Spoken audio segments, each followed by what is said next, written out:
Mentioned another video that was Monster Hunter. Did we miss that one?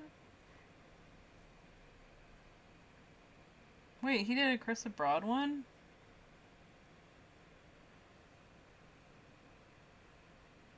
Right, there it is. Let's do the Monster Hunter one, though. Yeah, this is when you're cooking the prime rib. Yay! I've gotten really good at it. Morning Thunder! Hello, hello! Bum, bum. Tasty! Hello there, welcome back to another episode of Arcade with Alvin, where today we're going to be making a giant prime rib roast from Monster Hunter Wilds. Nom nom In the nom. game, there's a scene that I really like, where you just open up your cooking menu, and you just set up a grill and take this giant rib roast, and buy the bones, and happily cook it over the fire, humming the whole way, slicing it up into these beautiful thick steaks, raising it in the air like a trophy, and calling it a day. And I think that's what we're gonna do today.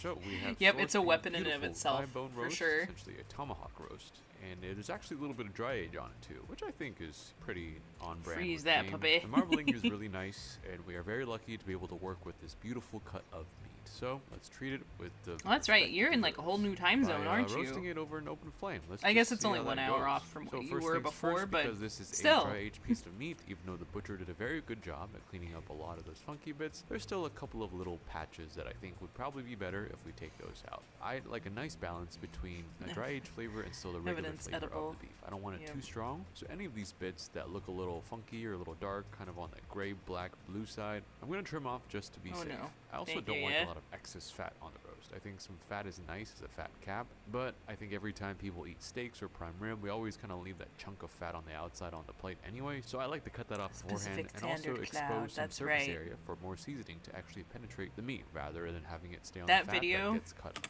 that you posted in the Discord of Stormy just happily rolling on that mattress was so cute, Thunder. Like, I woke up this morning to that and I was just like, ah, it's so cute. She's so happy. She's so happy. I love that. Off. So, after doing a little bit of cleanup, we're going to save some of these larger chunks of cleaner beef fat to use for cooking later. Yeah. Now, to season this roast, I think typically people just use salt and pepper, but because this is Monster Hunter Wilds, let's use some more ingredients from the game. First, just start off with a good amount of salt, and then throw in some wild herbs and monster chili, as well as some black pepper. The wild herbs, dried parsley, I would say that's the closest to the visual we have. And monster chili, we're just using red chili pepper flakes, which maybe we got from a monster. Yeah, that works. Once the rub has been made, I'm going to apply that evenly all over the beef, trying to make sure that we coat all those nooks and crannies, because this is going to need a lot of seasoning. This is a large piece of meat, and I think the more the better. And to be fair, when it comes to making something large like a rib roast or a prime rib, because you're only seasoning the outside, I think the best way to season this is go heavier, because the crust is kind of everyone's favorite part. Yep. Okay, now we're going to go ahead and take this outside and start cooking to get our meal effects going. So Rachel has built us this wonderful flame, but this is probably my favorite part. We have these wonderful fireproof gloves for safety. I'm just gonna go ahead and pick this giant rib roast up and hold it over. Oh god, this is so heavy. Oh my god. This thing is like 15 pounds, which usually is not an issue if you're just lifting it normally. However, I'm holding it by the bones, and if you don't know physics, that kind of makes the strain a little bit more difficult, because then you're just kind of using your wrists and your hands. And I'm not as strong as the protagonist you play, Monster Yep. Hunter. I've not slayed that many dragons and other beasts, so That's there's true. a little bit of a strength discrepancy between what they're probably doing in Speaking the of, I game hope everybody's and what doing their I am doing now. logins for that This is festival. also kind of an awkward position. Festival. Oh, Yeah, let's flip this over, try to Alvin's get more of that crouching- fat cap in crouching there, there. get a nice color on that. Man, It's looking this is real good. heavy. The game, you just kind of happily hum while you rotate Hum, the hum, beef over the bum, fire bum, for like bum. 3 seconds and it's done. Why This is- is proving more difficult Oh, than do I not have thought, it open as today? I myself am not smoke-proof nor fireproof. And it seems like every time the beef is Sorry over the about that. fire, the fat drips down, causing the fire to grow a little bit bigger, which is good for the beef, not as much for my hands and me.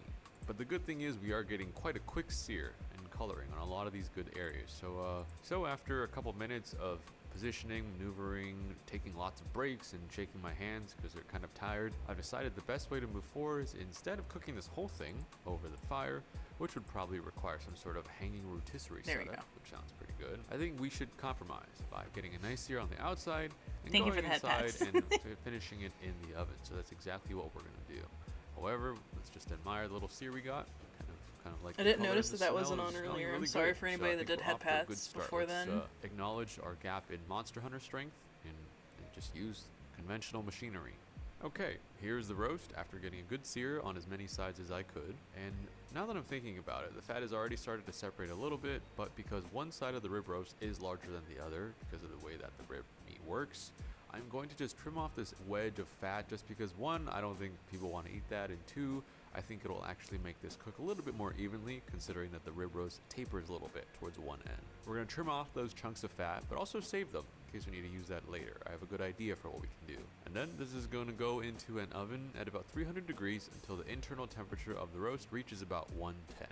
I'm counting on the residual carryover heat to raise this about 10 degrees, so 110 is usually what I aim for in large roasts. So there's actually a couple of village meal scenes in Monster Hunter Wilds, which are these very delicious, huge spreads of glorious food from all sorts of areas around the world. And I think one of them could actually work really well for this. There's a scene where you have a meal with the Suja village, and they kind of take out this large meat roast, they cut it in thin slices, and it's wrapped in lettuce leaves with a nice brown sauce topped with scallions, and they also crack this onsen tamago, or some really, really soft cooked egg on the side. It kind of reminds me of Japanese barbecue and Korean barbecue. So let's Thank kind you of for the aim head pats that too, direction. Rady. I think it would be fun to make a sauce. So let's start with that brown looking sauce that they spoon over the meat. Now this sauce should definitely go well with some rich fatty meat. I'm guessing something like an onion based sauce. So I'm going to cut up a whole red onion into small pieces and then go over to the stove where I'm going to take those trimmed off beef fat trimmings from the roast earlier. After that renders down into beef fat, we're going to throw our onions in, give that a nice saute once they're nice and brown and not all the way caramelized. Do you mean Remy? I'm going to eyeball some gochujang, Yeah, you mean Remy. some soy sauce, some rice vinegar, Opero some is Chinese our black pink vinegar, bug. and some honey. That way we have a little bit of spice. Remy to is the emulate chat Korean squirrel. barbecue style sauce. We have some soy sauce for our salt. We have vinegars for our sourness, and we have honey to balance that out. I kind of like this combination of sauce. It's something I use for pretty much everything, and it goes especially well with meat. Now, once this is all good in there and started to reduce and looking a little sticky, I'm going to take this off the heat, put that into a bowl, and immersion blend this. So that way those chunks of onions can kind of turn this into a more smooth sauce, like the one we see from the game. I'm sure it would be great if you didn't have to immersion blend this, and it would probably be really delicious with those chunks of onions, but I think the smoothness of a sauce, especially for a lettuce wrap, makes a little bit more sense. Okay, after a few hours, our beef has now reached 110 in the middle. It's Let's take dripping. this out and just look at that outside for a little bit. Something It's about dripping. a nice, well-browned meat roast is always going to be something that I would like to pause and appreciate. It smells wonderful in here. You've also noticed that because of the heat, some of the fat has started to separate. Usually when you have large roasts or any kind of large steak, once the meat starts to contract and the fat cap starts to crack and render down, it kind of exposes some of the inside. So I like to make sure to hit that exposed side with a little bit more seasoning rub, just to make sure that we have a lot of flavor going on here. And once this has rested for quite some time, at least an hour or so, let's go ahead and cut it open. Kind of like they do in the game. You have this whole giant roast in front of you, and you take a knife and you cut a thick steak off for yourself. That was pretty satisfying. See the inside? But the center looks pretty good to me. I like my beef this way, so that's the way we're gonna do it. First, you gotta raise it like a trophy, like you do in the game. Hiya! Yeah, there you go. Yeah, we made this. Woohoo! Okay, Yay. and in true Monster Hunter style, we're gonna take a bite directly from the cap part of the steak, which is my favorite part. This is actually something It's I've always huge, wanted to Alvin. do, but never wanted to admit, and this is my excuse of doing so.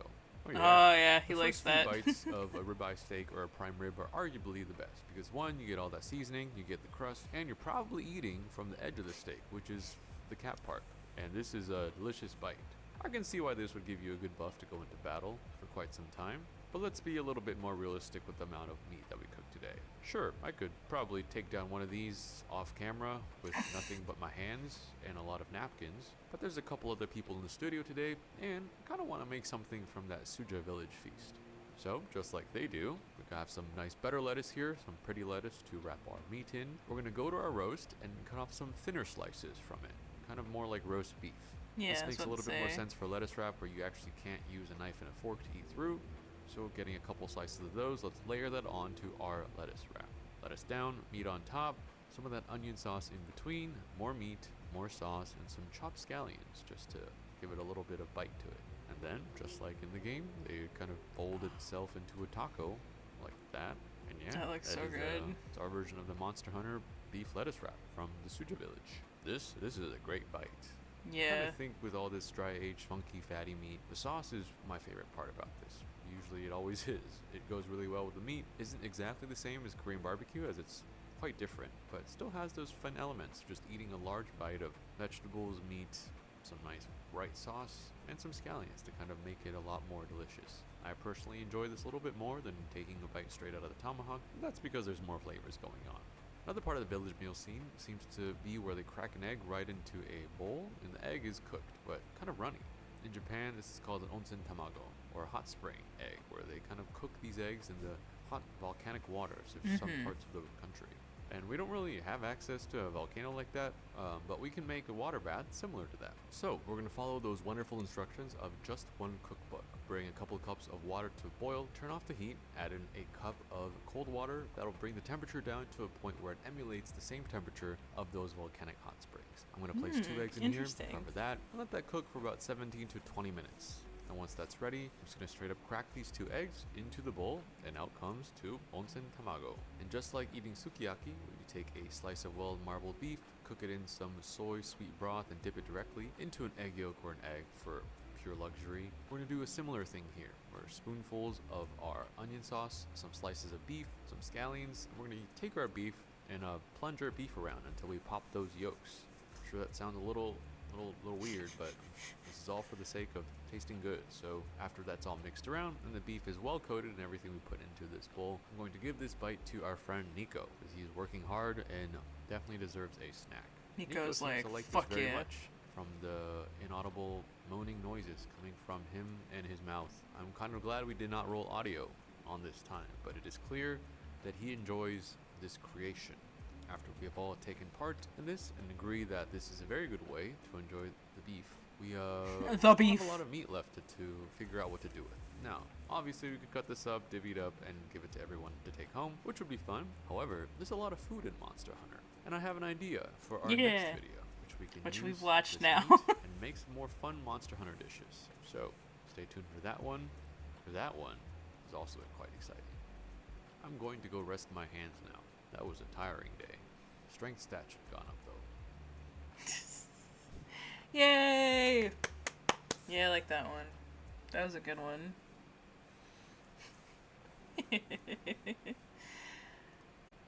Alright, let me see if there was any other ones that we missed.